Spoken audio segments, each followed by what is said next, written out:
Olá, pessoal.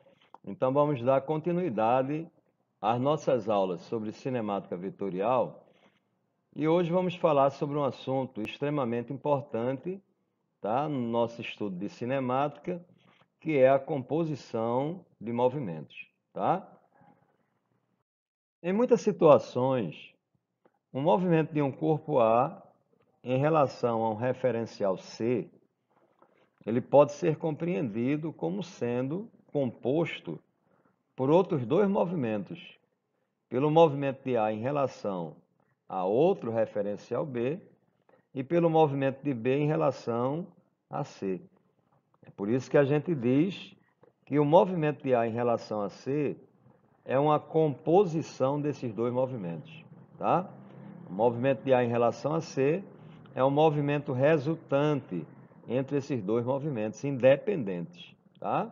Esses dois movimentos não dependem um do outro, tá?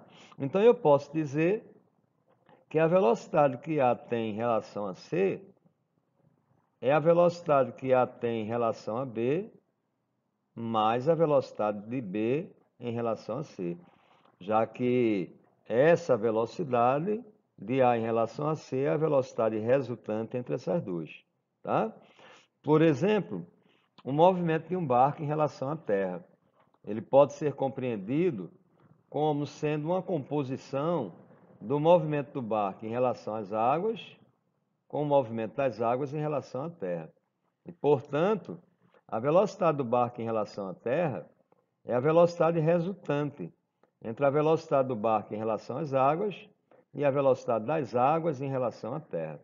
Ou seja, a velocidade do barco em relação à Terra, ela é a soma dessas duas velocidades. Lembre-se que isso aqui é uma soma vetorial, tá? Como eu disse, esses dois movimentos, eles são independentes, né? O movimento do barco em relação às águas, tá? Ele é um movimento que é um movimento próprio do barco, tá? A velocidade do barco em relação às águas é uma velocidade que é imprimida ao barco pelo seu motor, né? É uma velocidade própria dele, tá? Então, a velocidade das águas em relação à Terra também é uma velocidade, né, que corresponde ao movimento das águas, né? E representam o movimento da correnteza.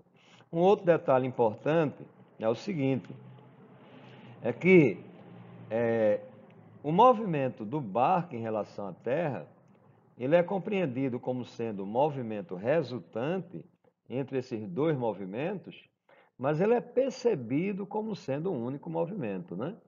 Um observador fixo na Terra, ele percebe um único movimento, né?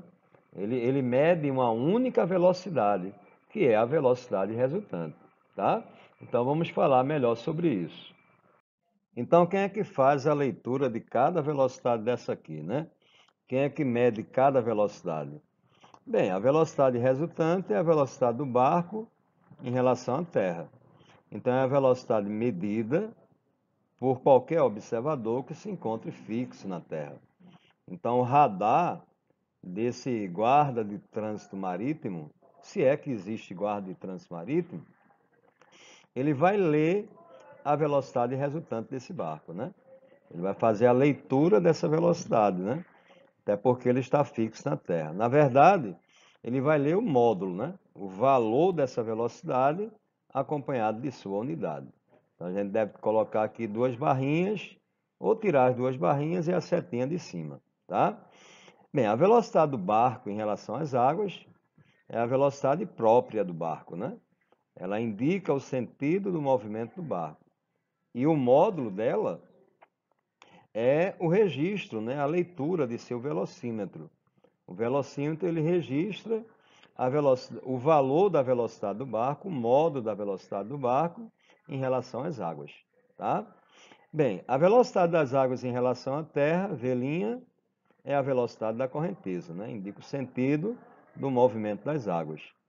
Se eu quiser determinar o módulo da velocidade resultante, né? Então eu já sei.